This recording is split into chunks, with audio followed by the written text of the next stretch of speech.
talk about it. Tell me all about it. I'm here. I wanna know what's on your mind. Ooh, the world needs to hear from you, and I'm so glad to have a conversation to reach the nation. And it's all about you. We'll help each other to discover innovative ways to positively change the world. Let's talk about. Let's talk about. Yeah. Let's talk about conversations with Nicole.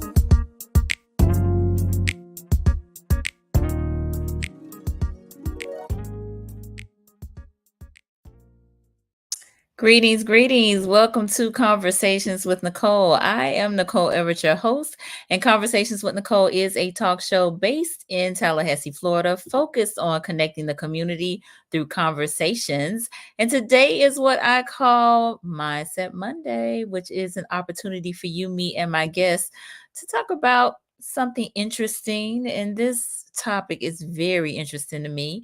We are talking about loneliness, and more specifically, the loneliness pandemic. My guest is Dr. Jannis Moody. She was on with us about a month or two ago, and so I am super excited and delighted to have her back on with me. But before I bring her on, I want to hear from you. Where are you tuning in from? Let us know in the comments. Put your city and state so we can give you a shout out. We are live on Facebook, on YouTube, as well as on my LinkedIn page. So this is interactive, and we fully expect to hear from you. So we want to engage in conversation, and this topic is one that is I have been wanting to talk about for quite some time now, and like hot off the press.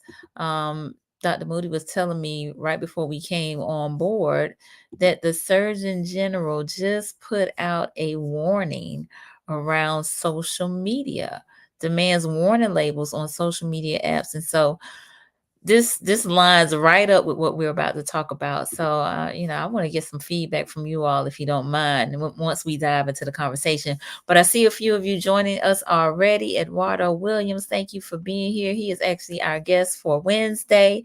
Wellness Wednesday, we'll be talking about the business of marriage. So Dr. Williams going to keep it real for us. I appreciate that.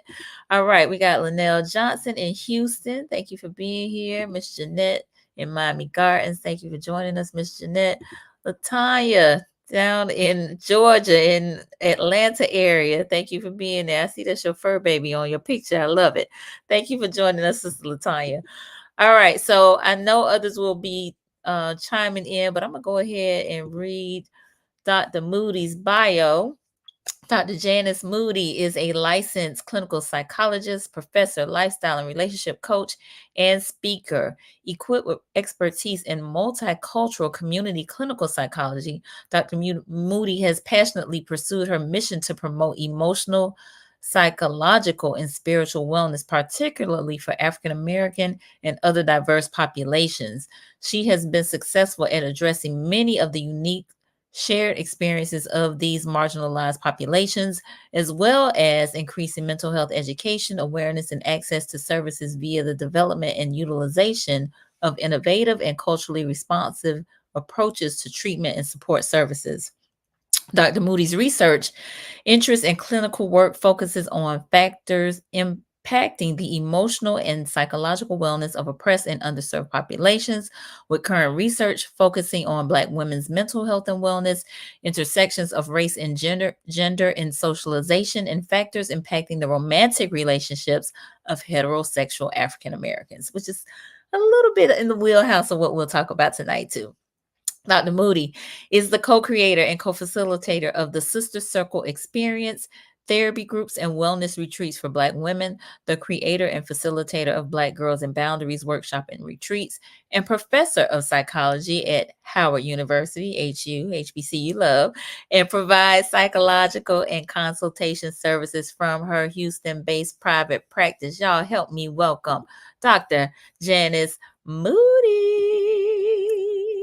Hello. Excited to be here. Way excited about the topic. You already Yes. Listen, y'all need to tag some folks because everybody need to be on here. Okay, everybody. All right. So, Dr. Moody, I'm gonna have you share with the folks. Some folks may have not caught you the last time you were on here, but tell us a little bit about who you are, not what you do, because I just read what you do, but who is Dr. Jannis Moody? Okay, Dr. Moody is a licensed clinical psychologist. I am a native New Orleanian, and this is my passion work. And I engage in the work that I do specifically for the sake of increasing education and wellness, primarily the emotional psychological wellness for not only our community, but also for other oppressed and marginalized populations. I recognize that we are not where we could be, and the approach that has historically been taken for our wellness or for our psychological health does not necessarily apply to us so much. And so I've kind of rooted myself in called cultural responsiveness. So, I kind of know what's good for us. So I'm a little different than the average, and I'm intentional about jumping in however I need to jump in to make sure we get what we need so we can be all right. Yes, indeed. So perfect for this platform because we're all about mental health and wellness in Black and Brown communities, encouraging us to get our checkup from the neck up to be our very best selves. Yes. Absolutely. All right. So I see a few more folks have joined us. My mom is on down in Miami. Thank you for being here. My classmate Donna in South Florida. She's a pharmacist. Thank you for being here. Brittany is on here in Tallahassee. Thank you for joining us, Brittany. My cousin Marcella in Virginia. Thank you for being here. Appreciate y'all so much. So y'all, please like, please share, please tag some folks. Again, they need to be on here for this conversation on the loneliness epidemic, because trust is really not probably how you all have envisioned, because I think, and we'll get into it in just a moment, I think we think about certain populations being lonely, but in that, again, the title is epidemic, meaning it's crossing a bunch of different populations. So before we dive in, I want to read my disclaimer, since I do have a psychologist on the show tonight, so y'all bear with me. And that is that, hold on, all topics, past, present, and future, on Conversations with Nicole are for informational purposes only, not to be used as a diagnosis for treatment or answer to any personal issues related to the topic being discussed before, during, or after the program. There, I said it.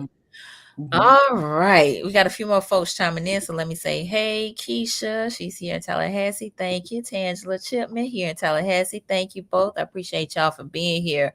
So you and I talked last time you were here, and loneliness was one of the things that you had done some research.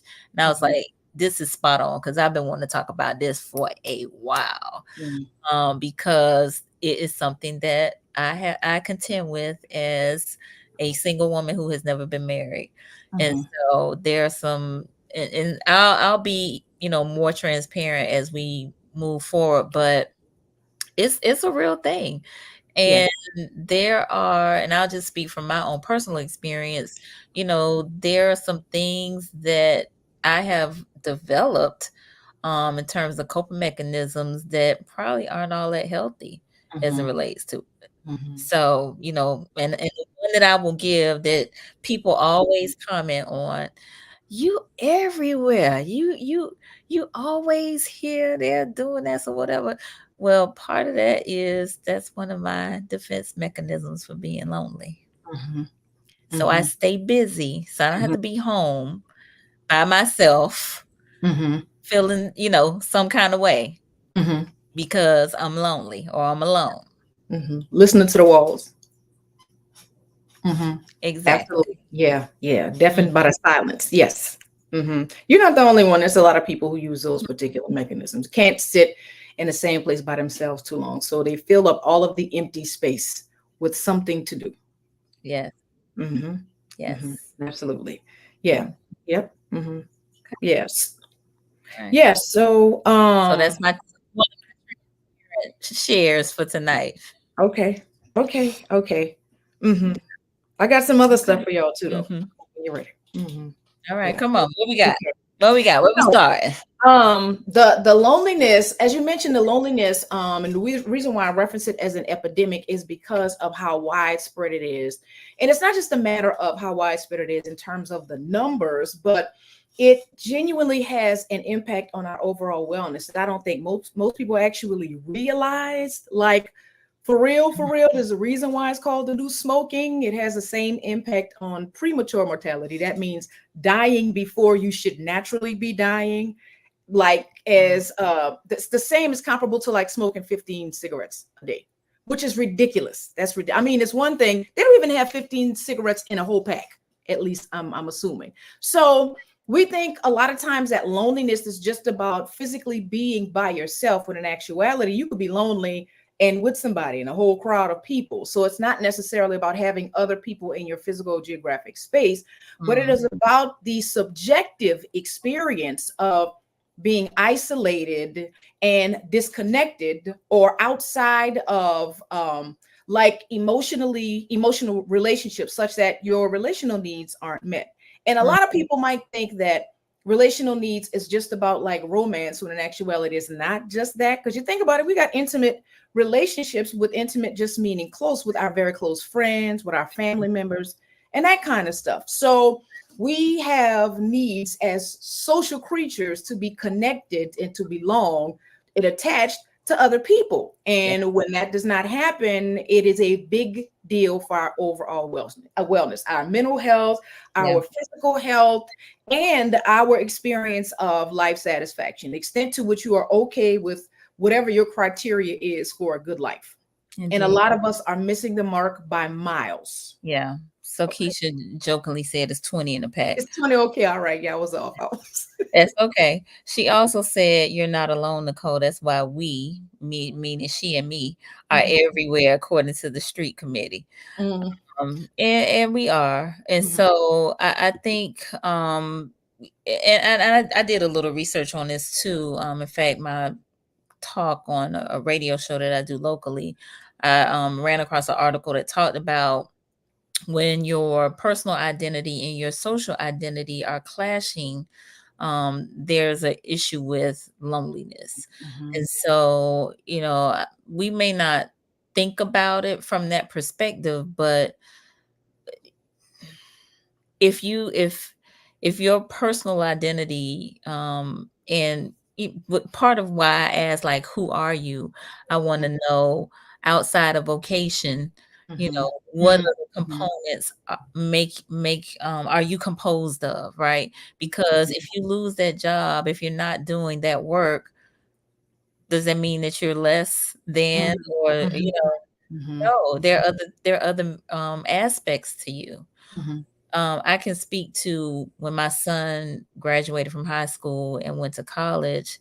I felt like I kind of lost myself because I poured so much of my identity was in being Jabari's mama. I didn't know who Nicole was, a whole lot outside of that. And so I had to take time to like really find who I was in terms of what I liked and enjoyed doing. Yeah. Yeah, that's a lot, especially with a lot more of our generation who are more career driven. And a lot of people saw that show up after COVID or during the pandemic, when if all you were was whatever your job was or whatever you did, and now you're not doing that anymore. Now you have to look for a new identity. And yeah, that could be a difficult thing, especially if everything that you poured into has been about what you feel like you're supposed to be doing, or has been success driven. Then the pivot has been a challenge for some people. Definitely has been a challenge. So let's pull these viewers in. So I see Anita here with us. Thank you for being here in Tallahassee. Miss Gloria Sellers in the BK, and Tina Young here in Tallahassee. So I want to know from the viewers, how many of you have been kind of, as Dr. Moody said, during COVID, the light was kind of shined on, like, who am I outside of this job, outside of this work? Did you struggle with that at all in terms of who are you and your personal identity? Let us know in the comments if you don't mind sharing. Again, this is a safe space for us to communicate and exchange with one another. I think people found out, Dr. Moody, that maybe they didn't like their family. I think people found out they didn't like themselves. Yeah.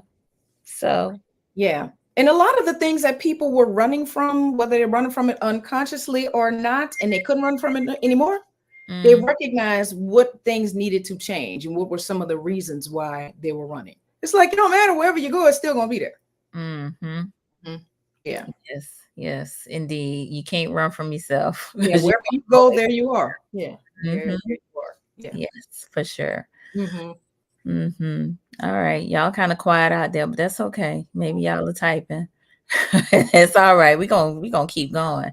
Now, I know, Dr. Moody, you know, you and I talk, but I think as we get older and mature and get up in age, you know, a lot of our peers start transitioning and that sort of thing. And so, in fact, I just got off the phone with someone who is an octogenarian, and you know, she's by herself and was just talking about how she feel like she's done pretty good for herself. But I know that, you know, loneliness is something that kind of plagues her a little bit, right?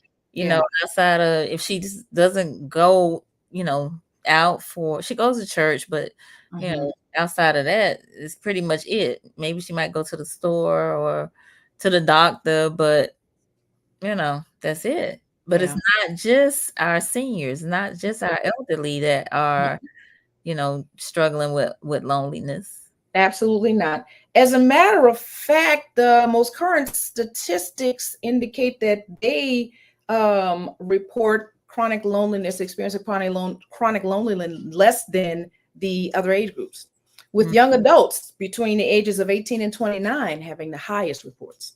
8 and 9. 18, yeah, between 18 and 29 have the highest reports of loneliness. That's 79%. Wow. Yeah. Is that surprising to you though? Well, not as a social scientist, because I've been paying attention to some of the other factors that kind of contribute to that, and the way, you know, how some of the societal structures have shifted.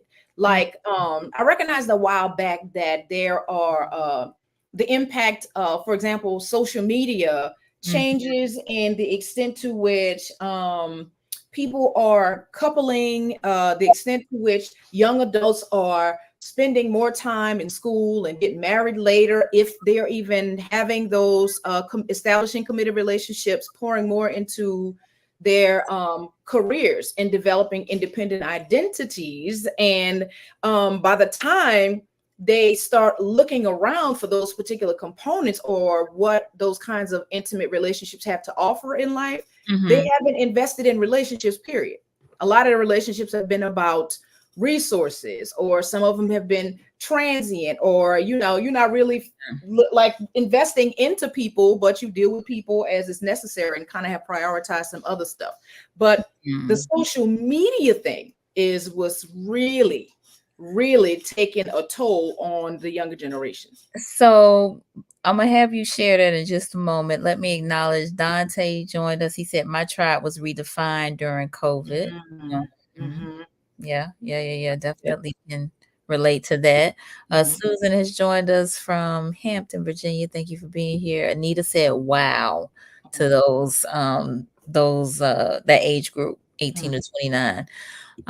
Let's see. Keisha, I deal with having children early, being a veteran, which civilian minds don't understand. Yes, small town mindset at times. Who are quick to speak. It's like that everywhere and haven't been anywhere. Indeed. Dr. Paula, thank you for joining us. She is a school psychologist. She said this could increase thoughts of suicide. Absolutely. Yeah. As a school psychologist, you should probably be able to see that. Yeah, you should probably be able to see that. Yeah.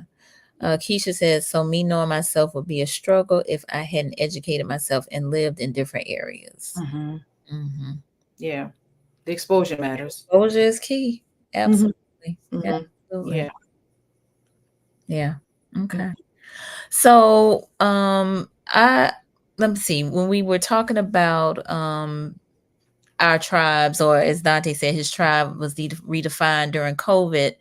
I found that to be the case as well, because there were certain things that I was doing pre-COVID, and now even my activities changed. Like I was Mhm. walking almost every day. And now I had like a new walking group that I hadn't previously engaged with, so yeah, uh, definitely. So, Mhm. those activities, those people that I'm around, all of that was shifted, and caused me to think about things differently as well, in terms of my Yeah. life and what I wanted, and things that I were maybe no longer serving me well, Mhm. and also just recognizing kind of what was important to me. Yeah, yeah. A lot of people were able to shift to a better work-life balance Mm, after you started figuring out what was important based on just the grand scheme of things of what was happening, because all of it could be like gone. Everything that you're focusing on based on whatever the capitalistic success model is could be gone in a nanosecond. And at yeah. the end of the day, what do you have left? And how fulfilling is it? Hmm. Yeah. Exactly. Mm-hmm. Definitely some reevaluation took place there. Mm-hmm. Mm, Mm-hmm. mhm, mhm. Yeah. Now, you mentioned about these relationships that it sounds like they were more transactional. Mm-hmm. Mhm. Some of them, you think about it, it's unfortunate that, first of all, we already live in a societal environment that is more individualistic in nature, right? As opposed to, African descended people, we're, more collectivistic. Mhm. So it's kind of more about the group, the tribe for us, the village, as opposed to more European values. Their concern is primarily their own well being. It's like, I'm going to get mine and take care of me. You got to worry about yourself. And Mhm. so, if we pay attention to a lot of what the social norms are based on what we see in mainstream media, the stuff that comes out, in the movies, which pushed in the music, all of Yeah. those things suggest that you need to do what you need to do at any cost in order to be able to secure your own. Mm, And it essentially kind of negates the significance of actually building meaningful relationships. mhm. So, and even if you think about it in a lot of the popular music, that stuff does not endorse relationships. It doesn't. And even when it comes down to connection, a lot of it is okay. A lot of what they're talking about is physical connection, but Right. not an actual emotional connection that has the potential to really serve or help to meet relational needs. Mhm. So you have a lot of people who are consuming that and taking their cues for what their value should be based on what they're seeing in the mainstream media. And Mm, at the end of the day, people figuring out, yeah, that's kind of not what's going to work for us as human beings who right. require a different level of connection. Sure, if only for the sake of survival. Now, what that looks like or how much of it we need varies from one person to the next. Right. But the reality is that we're not created to be out here existing by ourselves. We're supposed to be interdependent. Exactly. Exactly. Mhm, So I'm gonna again bring up what I said at the very beginning, which is that the Surgeon General just came out with demanding that warning labels be placed on social media apps. mhm, And so it speaks to how much time is being spent on social media on a daily basis. I think he talks about teens spending nearly 5 hours a day on social media apps, according to a Gallup poll. mhm, And he wants to put warning labels like they had on cigarette labels, something mhm, similar, because we need to break the I don't know what to call it, the fascination, the hypnotizing, the I don't know. Well, what do we call it? I mean, a lot of it is with the scrolling and that kind of stuff. It kind of provides physiologically a bit of a dopamine high. Yeah, So exactly. they can be scrolling and not looking or focusing on anything, but just scrolling and scrolling and scrolling, not really engaging in anything. But the other danger in that is when it comes down to those young adults who are still trying to develop or carve out a sense of self or an identity. When we look at what's presented on social media, Mhm. smoke, mirrors, everything that is unreal, then a lot of what they feel like their standards for beauty are, for value, for a sense of worth, Mhm. should be aligned with that. Yeah. And the sense of depression and anxiety that comes along with that is unreal. And we even, you know, a lot of it, we recognize that, you know, people present these certain types of lifestyles that a lot of them, y'all not living at, stop playing. You know, it really is a story that you put together and some snapshots or whatever, or reels. And what they inadvertently do is set up what's supposed to be the criteria for success. And when the kids don't have access to that, then of course their own sense of self-worth tanks. Yeah. Yeah. Yeah. And so this is an article that I'm pulling up from a I guess it's CNN, but they're talking about how the warning label, if Congress passes this legislation, would be insufficient to fix the problem. This is the Surgeon General is acknowledging this, but he also suggests that schools become phone-free environments for children, as should dinner time and other family events. And he's urging parents to restrict children's use of social media until they graduate from middle school. Yeah. Yeah. So some states like Florida have already, of course, taken the lead on some of this. Florida's Republican Governor Ron DeSantis in March signed a bill that would prohibit children under 14 from obtaining their own social media accounts, and children under 16 would need parental consent to have accounts. New York also, their governor, who's a Democrat, said that she would sign legislation passed by a state legislature that would ban social media from using algorithms in children's feeds, and the bill will also prevent tech companies from sharing information of children under the age of 18. So it runs deep. Yeah. It will require a multi-layered approach in order to really make an impact on it, because I don't know if how long ago it's been since children under a certain age have been able to get their own social media accounts. But I know a bunch of them who have older siblings who created their accounts for them just so they can access it. And even in terms of the parameters that they should be given by parents, a lot of parents rely on the devices for like babysitting, get out of my face kind of purposes. So you'd also have to deal with that particular component too. And so in terms of managing those things, then, you know, we can put laws in place, but how much effort would it require in order to be able to really reinforce that on every level? Exactly. All right. We got some comments I want to bring some attention to.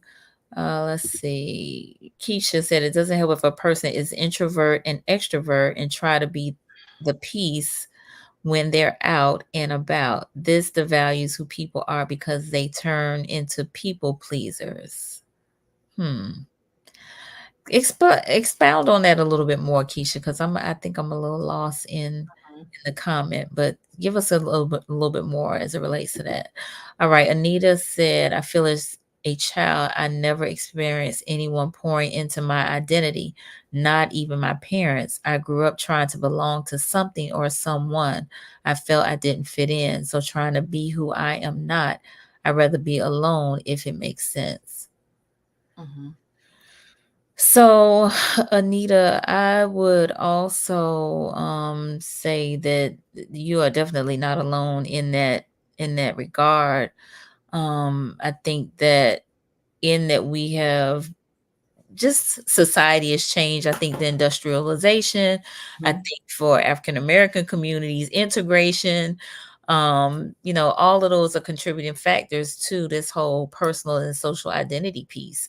And so, you know, people not sharing their family histories, you know, you're not even knowing whose shoulders you're standing on. That's again a whole nother contributing factor as well. And so, you know, she's saying she didn't fit in, and so she's trying to be who she was not, and she'd rather just be by herself because it sounds like you don't even really know who you are. Yeah. The first thing that I would recommend is to spend time with yourself and pay attention to the things that actually evoke some emotion, something internal for you. And if what you feel drawn to, engage. What doesn't work, chuck it and give yourself permission to try other things. I'd also encourage you to, kind of look at what you define as success, what you think makes people in general like valuable or worthy, and do some serious exploration and reflection to determine where you got that from. Because a lot of times we have these expectations about who we're supposed to be that were poured into us by other people, and they don't match. And when they don't match, then they essentially create like we become hostages to those things that we feel like we're supposed to be living up to when it's not essentially about you. So it really is, it's not too late, because honestly, there are a lot of people that I see who show up in therapy in like their late 30s and early 40s when they have followed the whole equation and the formula, like I'm supposed to be this and life is supposed to be this experience, this is where I landed, and don't none of this match, I don't like none of it, and I don't know who I am, what do I do with it now? There's a lot of people who come to that particular conclusion after they've done everything that everybody, including their parents, the environment, society, has told them they're supposed to be doing, and it didn't match. So that is the best time for you to figure out who you are, what works for you, what are the things that motivate you, what are the things that you cannot stand, what are the things that, you know, turn you all the way off, what's the passion stuff for you, and you engage those things, and they help you to put together the pieces that make sense for who you are as an individual, not what the world is trying to tell you supposed to be. Yes. So Tracy Ann said yes, she agrees. Anita said I sign up today. Okay, good. Yeah, no, that's spot on. You know, in terms of, you said spend time with yourself, see what comes up, bubbles up for you emotionally, and then what do you define as success, you know, observing that in others or reading about it or what have you, and how that resonates with you. I think that is so, again, spot on. For those of you who are just joining us, because we're a little bit more than halfway through our talk, I am on with Dr. Jannis Moody, a psychologist based in Houston, HU alum, as well as an instructor over there. Oh, no, And no, HU alum, HBCU. I'm sorry, I went to Grambling. H- you would say, oh, you teach at Howard. That's what it was. Okay. Sorry. But it's HBCU, love. all day, all day. All day.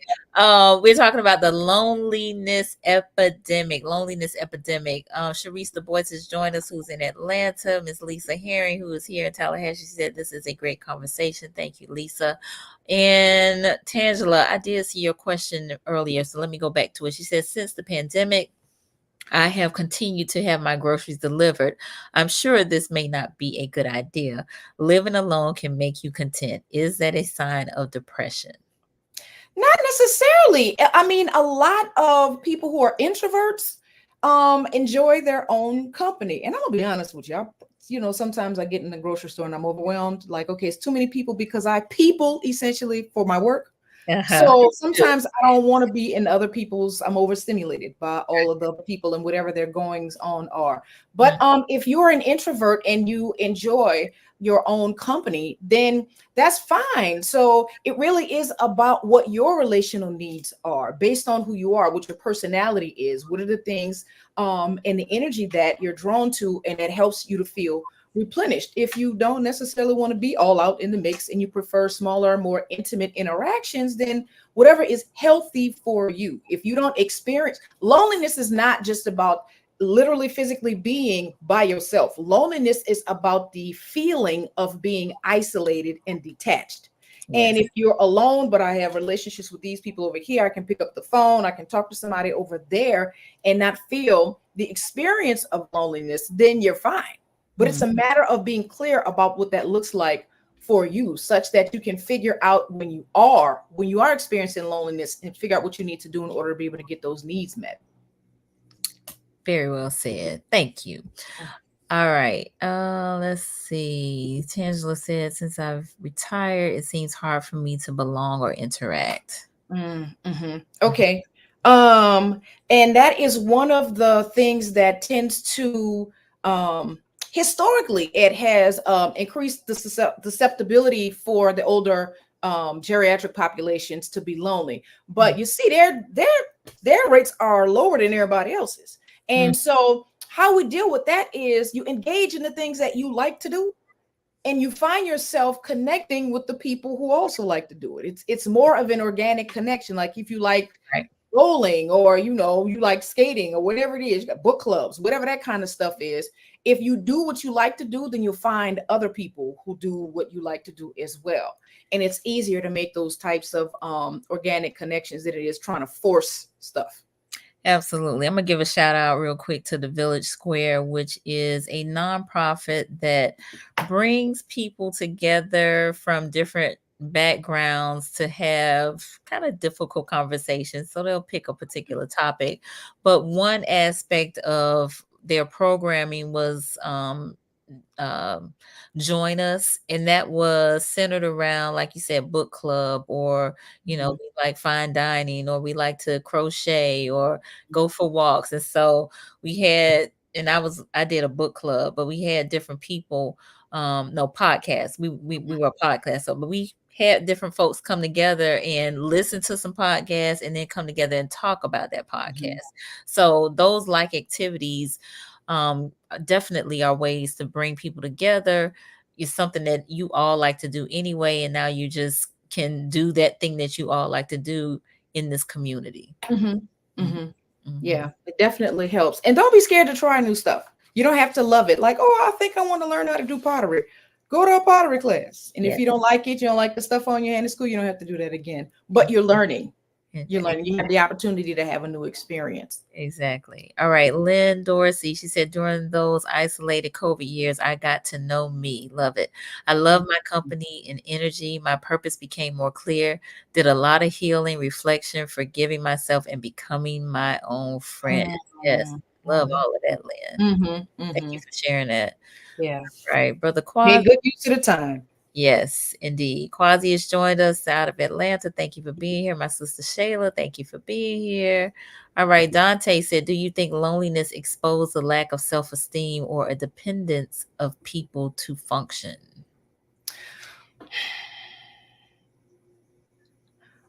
Okay, I'm just to clarify, are we suggesting that loneliness is an indication of a lack of self-esteem?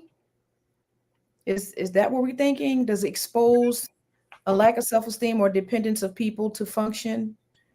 That's the way I'm reading it. Yeah. So, like, you got to have people in order to do this, that, or the other. And if you don't, then are you really motivated to do it? And is it an indication that you don't have, I guess, a solid sense of self or a positive sense of self, i.e. the lack of self-esteem? What I will say is that I think that one of the reasons a lot of people don't acknowledge the experience of loneliness, because a lot of the popular social norms suggest that being lonely would make it look like you're weak, like you're not okay with yourself. When in actuality, it's not necessarily about that, because we absolutely have built-in relational needs because we're social creatures. So it's not just a matter of you're not okay, you can't spend time by yourself, such that you're codependent in some way, or that you don't think that you're valuable, but we do need attachment and connection in some capacity. And what that looks like varies from one person to the next. So it doesn't necessarily have to indicate that there is a lack of self-esteem, but there are some people who might not necessarily have the best perceptions of themselves, who do kind of mix in with other people. So it helps to mask whatever that is, but it doesn't mean that it's necessity for everybody who experiences loneliness. Yeah. Okay. That's good. Keisha says sometimes it's hard to find who you are when you're too accessible. You go to therapy to bandage the wounds temporarily, but go back into the mist, not knowing how to maneuver afterwards. Okay. So what I'm gonna say is your work is not finished. Your work is not finished. You're in therapy and you're bandaging wounds. The goal is essentially, that sounds kind of like you go into the hospital because you got shot, and what they do is stitch up the wound around the bullet, so the bullet is still there. And you don't know what to do after that. So now you're just trying to figure out how to manage. The purpose of the therapy should be for you to pull up the roots that are responsible for your not really being able to figure out who you are, such that you can move those barriers and figure out how to function in a way that'll help you to be able to identify who you are, or essentially to be more self-defined.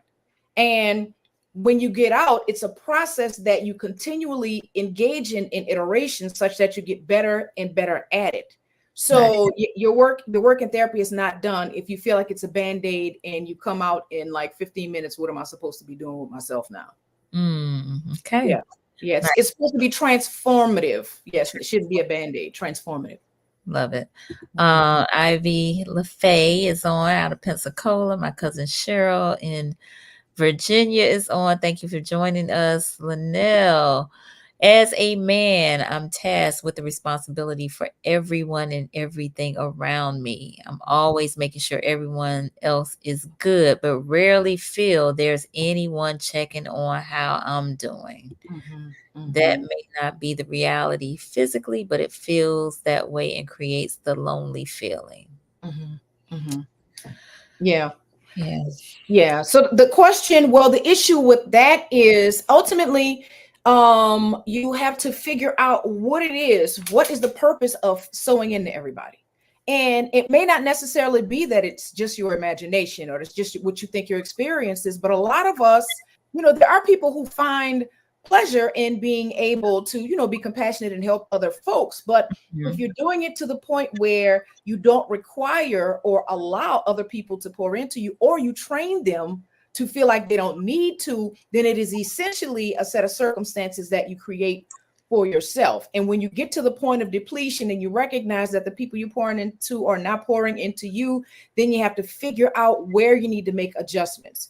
And why is it that you're okay pouring into other people and not making it requisite for other people to pour into you? And of course, it will create a sense of loneliness because you essentially are giving everything that you need to everybody else without keeping anything for yourself. A huge part of our responsibility to ourselves is to love on us and feed ourselves like we do for other people.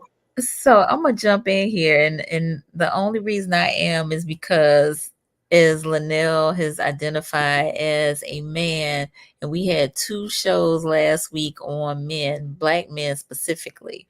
And what resonated with me in the discussion, and particularly on Wednesday, which was you got to be a man to say what a man is, but how men feel very heavy with the whole protection provision piece.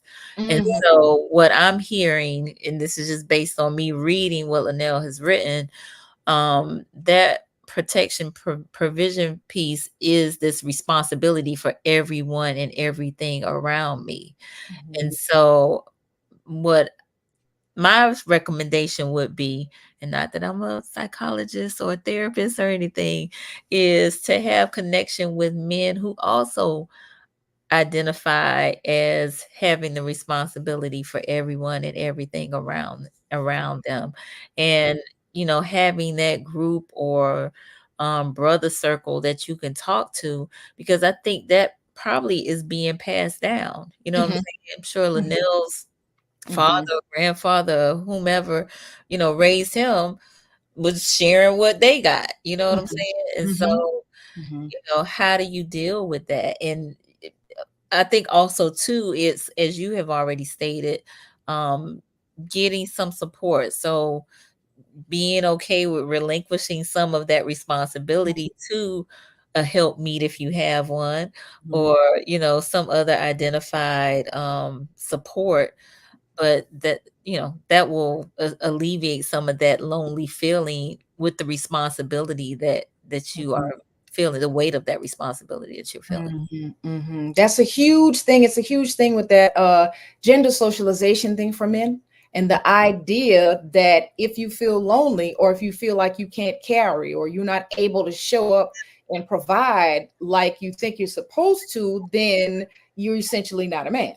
Yeah. And so a lot of times it's difficult for people who have been given that as the roadmap, or, this is the criteria for manhood. A lot of times to be able to sit down and talk about what the experience of carrying that is, then it's a lot of folks don't want to talk about it. Yeah. A lot of folks don't want to talk about it. And sometimes it can be difficult to find somebody who is okay enough and transparent enough to be able to talk about that experience of how it makes them feel and what they feel like, they give up without getting anything back. And that could be, especially if you can find it, Yeah. especially if you can find it. Yeah. Yeah. Michael Court has joined us. Thank you for being here. He said peer connection, especially amongst brothers, is beneficial.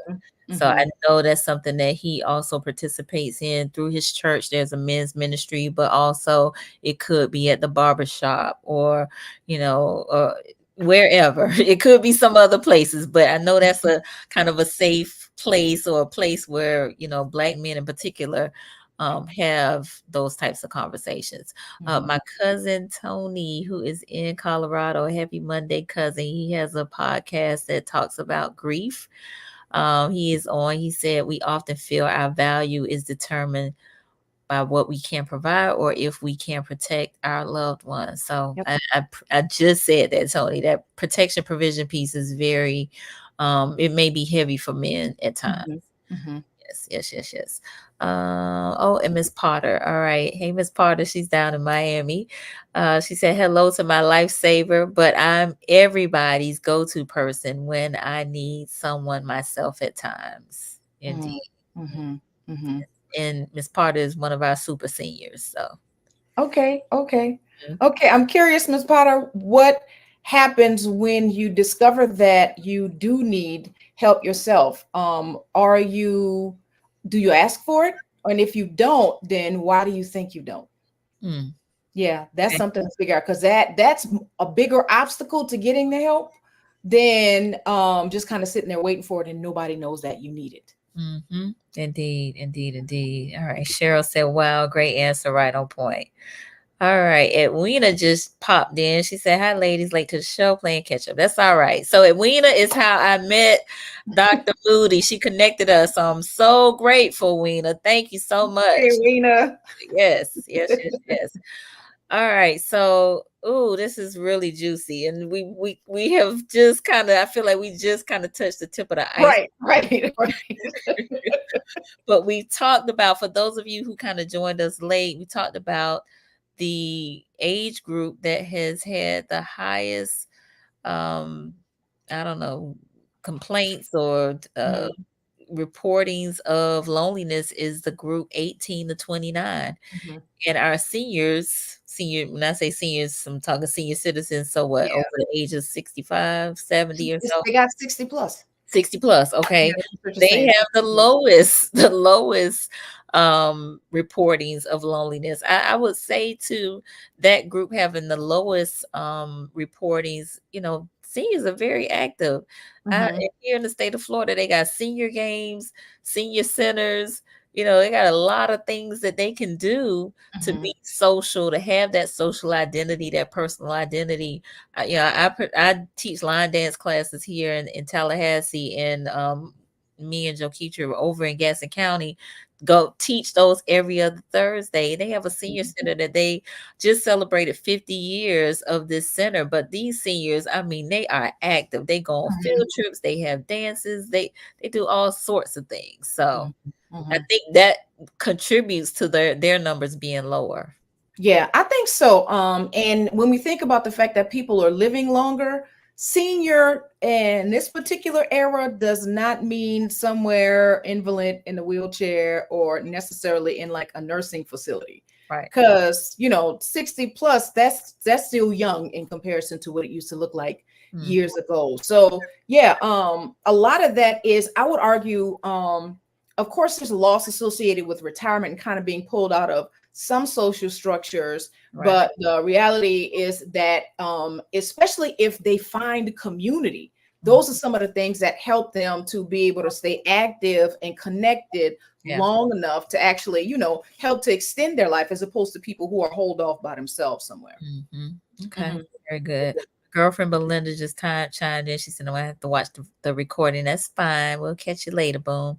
All right. And Linnell responded to the question. He said, we don't know how to ask.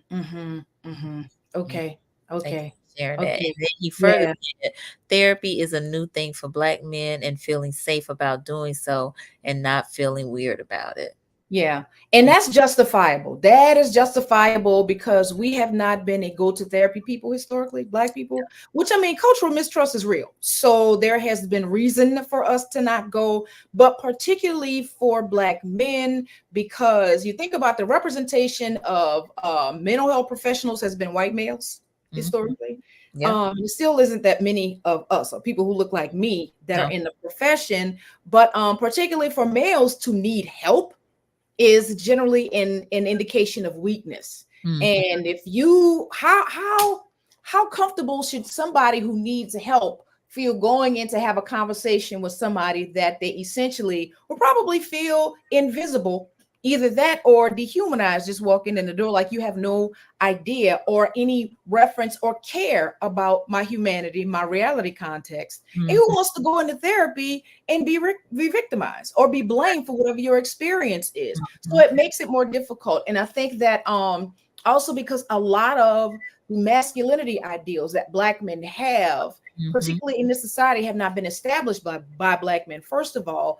And second of all, they're systematically denied access to a lot of the opportunities that allow them to be able to realize those things, i.e., you can do the same thing as your white counterparts and not make the same amount of money with more experience, with more credentials, that kind of stuff. We pay more for things simply by virtue of who we are. And in terms of your having the capacity to protect and provide in the same way as your white peers, you don't have access to those options as much as they do. So, of course, it can make for a whole lot more strain in terms of feeling strong enough, even if only in your ego, to be able to go do what you need to do in order to ask for help and not feel like it's going to take away from your value as a man. Indeed. We got Enigma Sep on saying loving the show. Thank you, E, for being here. And Marshall Rapp, good evening to all. Hello to my best friend, Dr. Moody. Great conversation. All right. Dante. Let me see if it'll come up. Hold on. All right. Dante, for some reason. Oh, there we go. Okay. Dante said, love the answer. I know several individuals that are afraid to be alone and measure their self-worth by the number of people they are engaged with. Now, I could actually, I feel like I could interpret that in a couple of different ways. I don't know if that is about the romantic involvement piece or popularity about being the cool person, or what. Yeah, I'm not sure. Give us some clarity if you don't mind in the comments. Ms. Potter came back with a response to your question. She said, sometimes I rely on my church sisters and my auxiliary and my circle at the complex, because she lives in a apartment complex with senior citizens where I live. Okay. This is when you have community, Miss Dorothy. She does. Yeah, you have community. I'm gonna need you to let them take care of you like you take care of them. I ain't saying nothing. Okay. Tony said, we are often taught that it's not okay to ask. What we feel is invalid. No one cares, or many times it's turned around on us and used to hurt us. And he's talking about men specifically. Absolutely, it is. And that is across genders. Men and women do it. Men and women do it. Yeah. And a huge part of being able to deal with that is about, you have to decide for yourself what is absolutely best for you. Yeah. And the reality is that as human beings, you're going to have the full range of emotions. You're going to have it. But for men, it seems like y'all only get permission to acknowledge and express like a very small bit of those, like generally the negative ones. But you have to take into consideration what it means for you to hold all of that stuff. How does that impact your well-being? How does that impact how you see yourself? How does that impact how you show up in relationship with the people that you care about? You know, so a lot of times when we find people who aren't able to validate who we are, unfortunately, those are the people that we have to figure out how to create some distance from, because you have to liberate yourself from the box that they have you living in order for you to be a full-fledged human being with the full breadth of human experience. You have to create distance from that rigidity in order for you to be able to establish that and connect yourself to people who will validate that with you. Ooh, that was good. I hope y'all heard that, because that is so important. To live outside of, or at least attempt to Mhm. live outside of some of these societal norms, and particularly for Black men. Yeah. Um, because, but I know in some regards, some of the things have been a matter of life and death for Black men Yeah. specifically. You Yeah. know what I'm Yeah. saying? In terms Yeah. of things that they may want to speak up about or act on, and it can be. I can't even imagine, to be quite honest with you. Yeah. I can a little bit, but I can't in some Mhm. regards. So Mhm. Yeah. just Yeah. hold the space for you right now. For real. Yes, Yeah. yes. And for each other. Recognize that the things, Yeah. the safe space that you need in order to be able to crack your seal so that you can be vulnerable and talk about what you need and what your experience is, then find people that you connect with and you feel safe with, such that y'all can create that safe space for each other. Because a Mm. lot of times I find men will get together and have conversations, but a lot of the dialogue is real superficial. They're talking about sports, they're talking about world events, they're talking about music, but they're not talking about the things that count, such that they're not exposed. Mm. So if you have people that you brethren for real, then be intentional about creating the safe space that you also need, such Yeah. that you'll be able to support each other and being able to validate and process what those experiences mean for you. Hmm. No, good. That's a good word right there, really. Lisa said, I discovered peace was not loneliness. Yep, it's absolutely not. It's not. Mhm, Mm-mm, mm-mm, mhm. mm-mm. Sometimes you need to be alone to get peace. Sometimes you need to be alone to get peace. Mhm. Yes. And Keisha said, society will try to put you in a box because of their ignorance or same pain. Mm-hmm, mm-hmm. Which is why it's your responsibility for you to build your own box. Mm-hmm. Yeah. And that is what figuring out who you are and being self defined does for you. It is a level of liberation that minimizes the significance of everybody else's opinion and voice. This stuff is not yours to manage. Mm-hmm. Mm-hmm. There's not this, it's not yours to manage. They're ignorant. If you feel like teaching, you can teach. But if you don't, then let them have that and manage that somewhere else. But it's not your responsibility to fix that or manage that or live up to what other people's expectations are, what you should be. That's for you to decide, you and your maker. Whew, and I feel like we hadn't even really talked about the whole relationship piece for real, for real. Like we Yeah, didn't even listen, we ain't even really going to all of that, and it's almost an hour. All right, Tangela said, oftentimes people are afraid to be transparent in fear of being judged. Mhm, Absolutely. mhm, mhm. Mm, Yeah, that makes sense though. But if you, the way that we deal with that depends on how much value you put on people's other people's opinions, rather. mm-hmm, And I mean, it makes sense for us to care about the opinions of people that we value or that we hold close, but everybody got one. And how much value are you going to put on the opinions of people who don't help to support you, particularly, or haven't demonstrated regard for your well-being? That's a part of our own self-development stuff. When you get to the point where people can think what they want to think, and it doesn't shake or change who you feel like you have to be. mm-hmm. But I think it gets even a little more trickier when you're talking about the dating scene, Mhm, right? Because people want to be liked and they want to be mhm, all the things, right? And then they got the stimulating conversation and so on and so forth, and yeah, the dopamine, right? yeah, yeah, And the infatuation, and yeah, no, I yeah. know it's probably Yeah. been a long time for you, Dr. Moody, but No, just I know, but that is another piece of my work. And the relationship stuff, Lord, you have to decide how much work it takes for you to get somebody else to like you. If you can't be satisfied with who you are and you feel like you got to modify every time you're trying to get to know somebody, consider what however you show up is the way they're going to expect you to remain. And if you can't be satisfied with who you are, then you're going to pull people who are attracted to whatever your performance looks like. That If you want to attract people who care about you, who find you and your authentic, genuine self valuable, then you need to be working on figuring out what that is and working on being the absolute best version of that so you can draw the people who value that, not the ones with all of the other random crazy ideas and expectations and all. Just go on social media. You can figure out what not to do. There's listen, enough of it on there. there's plenty on there. She Yeah. said, oh, Tesla said, oh wow, that's deep, doctor. Mhm. All Yeah. right. Dante came back. He said, when I learned to enjoy being alone, I learned another level of peace that I now fiercely protect. When you got to work for it, when you got to work to get it, yes, you will protect it. Yes. Mhm. Yes. Mhm. Indeed. All right. Anita said, this is helping. Wonderful. Glad to hear that. And Mhm. Kel just joined us. Hey, Frank Kel. He said, find it very difficult to build passionate relationships because of the required need to meet so many specific high value expectations in the US. And Frank Hill is from Haiti originally, but he lives in the Mhm. US. Yeah. Mhm. So those different cultural, cultural Mhm. difference. Hmm. Mhm.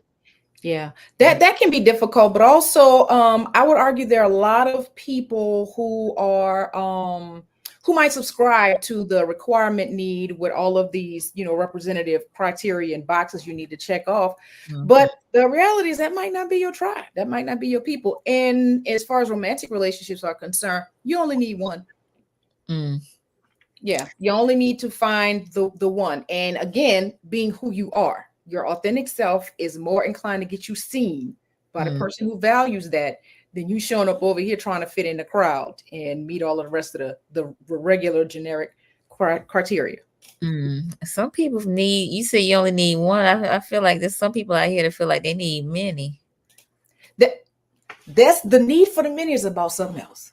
Okay, that's not loneliness per That's se. no, you know what? It might be loneliness, but a fear of connection, fear of being hurt, fear of intimacy. So it is easier if you put your eggs in 10 baskets. That where you invest emotionally less in the 10 baskets than you do in the one. So if you lose one basket, then you got 9 others. You got all of your investments, you got a portfolio. You got a portfolio. A portfolio. But at the end of the day, the minimal investment has minimal yield.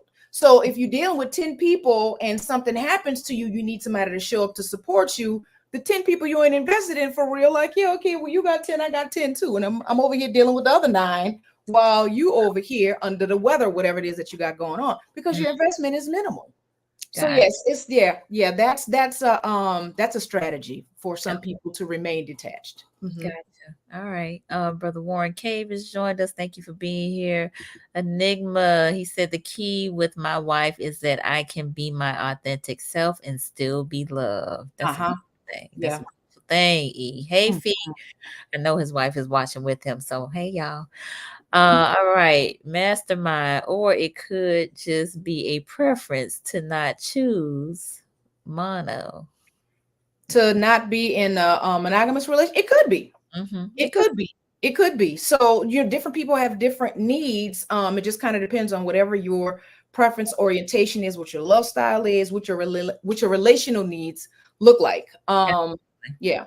Mm-hmm. Dante said, not romantic. I have conversations with individuals that jump into so many organizations or projects just to avoid being by themselves. Mm-hmm. Yeah, we talked about that We too. did talk about that. Yeah, we did. Yeah, yeah, yeah. All Uh-huh. right. Lisa said, that's what I found out after being married for 20 years and divorced. I think she was talking about that loneliness, Mm-hmm. or she discovered peace was not loneliness. Mm-hmm. Yeah. Yeah, yeah. It's not.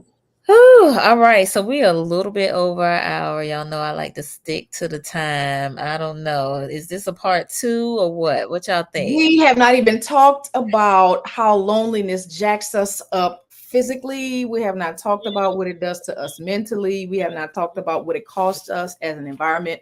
We have not talked about the factors like why specific groups are experience loneliness, because that even, that varies across age groups too. So Listen, this sounds like a part. I don't know. Y'all want us to stay on a little longer. I don't know. What you got to do, Dr. Moody? You got something to do? I don't know. You think we can come? Right here, Okay. this. So I don't know. Yeah, I'm gonna be. Y'all gonna thug it out for us a little? Look, they part two, part 2 and 3. Listen, I have to see if I can get on Dr. Moody's schedule. Okay, well, let's try to explore some of it. So let's try to explore the wellness implications. Okay, all right. I'm gonna just run off some of the stuff for y'all real quick so you can have an understanding of how this stuff impacts us. Okay, so first of all, as far as our mental health stuff is concerned, of course, it makes sense that if you experience chronic loneliness, then it increases the likelihood that you'll experience depression, anxiety, and higher levels of stress. And that higher level of stress stuff also has implications for what our cognitive processes look like. And so they can also help to increase the likelihood that we will experience dementia, especially if it's not something that is hereditary in your family. Now, as far as our physical health is concerned, hold up, let me get the list for y'all. It increases risk factors for cardiovascular disease, hypertension, impaired immune function. Impaired immune function means that your body is less capable of fighting off disease and repairing itself. So you'll get sick more, and you're more inclined to have more severe illnesses and increase in chronic illnesses. It again increases cognitive decline with dementia. It causes an increase in the cortisol hormone, which is a stress hormone, which actually throws off the functioning of the rest of the systems in your body, much like it does with your immune system.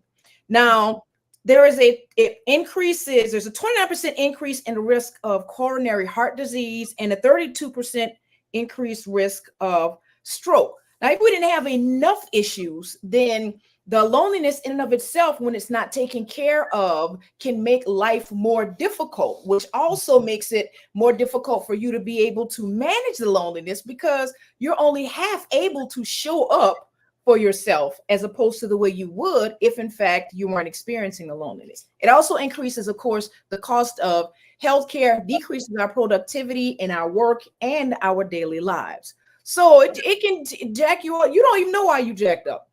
You don't even know why you jacked up, but you experience, this stuff has got you, whatever it is that you're doing in the house, whatever your coping mechanisms are, whether it is busying yourself to the point where you move, you work, or you overproduce to the point where you fall out. Mm-hmm. Yeah, and not really clear on what the reasons behind that is. Yeah, it's having an impact on us. And what all of those, you think about it, there are disparities between a lot of the diseases that we experience at a higher rate than other populations. And this only makes it worse. Yeah, it only makes it worse. So don't sleep on loneliness. Don't. Like it's real. And these health factors are only exacerbated if you don't identify that this is what's going on with you.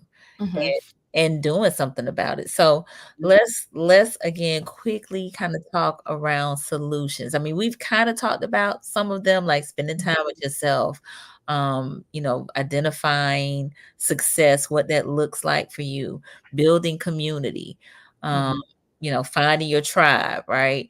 And ways for you all to kind of process the things that have gone on with you and create that support system for yourself. One of the primary things is to build community, to get engaged and connected with people who have similar interests or people who support you, people who are able to see you and can show up for you. Those are the things that help to create some sense of connection and also a sense of belonging. And Anita talked about feeling like she didn't belong. Well, if you're in spaces and places, which a lot of times, y'all, you think about it, we're more global than we were before. Yeah. So folks don't just stay home. People get up and move far and wide. And there is a lot of that contribute to, people having experiences of loneliness because you might be dumped off in a coach making a bunch gobs of money in somewhere where you don't relate to any of the people in your environment.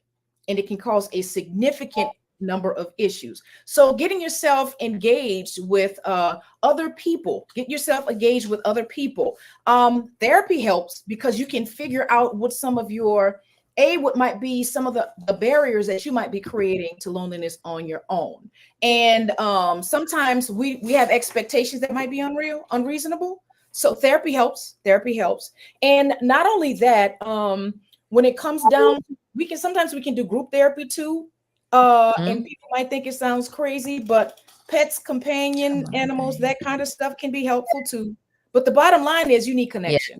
You need connection and make yourself available for that. And when you find it difficult to do, then you have to do a better job of figuring out what you need for more work-life balance. Don't just jump into more work. Don't just get up and keep running around to the point where you fall off and then you need somebody. But if you've been invited to 27 birthday parties in the past year, didn't go to any of them, then you can't call the people that you didn't go to any of their events when you need somebody to come sit with you because you're sick now. Yeah. Yeah. Yeah. Invest and lean into your support systems. Yeah. All right. So that was only 10 more minutes, but we still need to, yeah, I don't want to cut the people short. They like, please do a part 2. Listen, Ish from Gainesville, he said, timely conversation. Thank you for being here, Ish. My mom said more is needed. Donna said part 2. Mastermind said, wow, this speaks volumes coming out of the COVID lockdown. So many people are still dealing with the effects of that isolation. Yeah. Yes. Yeah. All right. Lisa said part 2. Marcus, Boston, and Tampa. Listening to the replay. Wonderful. Thank you. And Brittany said, don't end this. I got 3 hours left in me. Oh my gosh, we can't do y'all like that. All right. Blondie Monique. I take line dance class and that makes me feel great. Friends for taking the class. Wonderful. Excuse me. And Blondie, I don't know if you're in Tallahassee, but if you're in our line dance class, we appreciate you coming out. And yes, we have built a whole community around line dance 4 times a month or so. So that's a great way to do it. All right. Tansel said, must be part 2. Awesome conversation. Yes, Mastermind said, click the like button. Please click the like button. Yes, please. On that part. All right, Dr. Moody, we got to close out because, again, I don't want to have the folks on here for another hour, but please give us some closing remarks. Tell them how they can connect with you, and we will definitely schedule a part 2 soon. So okay, we can do that. The best way to keep up with me is to follow my social network pages. I'm at drjanismoody.com. Not .com. That's at Dr. Jannis Moody. That's the Instagram. It's Dr. Jannis Moody on Facebook, Dr. Jannis Moody on LinkedIn, and also via my website, that's www.drjanismoody.com. And y'all see my Jannis is Jannis. And Moody. And we'll definitely do a part 2. We'll definitely do a part 2 because the goal is for us to figure out what's standing in the way of us living our best lives. Absolutely. I again appreciate you so much. This has been long overdue, something that I have been wanting to talk about for a while. The loneliness epidemic. So I greatly appreciate you being my guest tonight. Wow, I love it. I love it every time. Well, I think the folks have, all of them been chiming in about a part 2. So Dr. Williams, part 2 and 3. 2 and 3. Tamina, yes, good doc, and Nicole, 2 and 3. All right. So I think they enjoyed it. So we'll definitely make that happen. Great talk. Yeah. Thank you. Cousin Marcella and Frankel. Yes, only caught the end. That's right. You got to catch the replay. So let's get something on the book soon. I want to encourage you all who are new to the platform to check me out on Mondays and Wednesdays. I'm live here, Conversations with Nicole, on YouTube, on Facebook. I'm also on Instagram, but live here on YouTube and on Facebook Mondays and Wednesdays. And we're all about encouraging us to get our checkup from the neck up and be our best selves. Dr. Moody is a clinician, a psychologist in Houston. Private practice.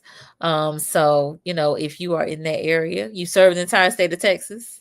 not only the entire state of Texas, but I do teletherapy in about 40 other states. Oh, look at her. So, So I yeah, don't know if she yeah. takes any new patients or whatever, Yeah. but Yeah, go to the website. Go to the website at the top.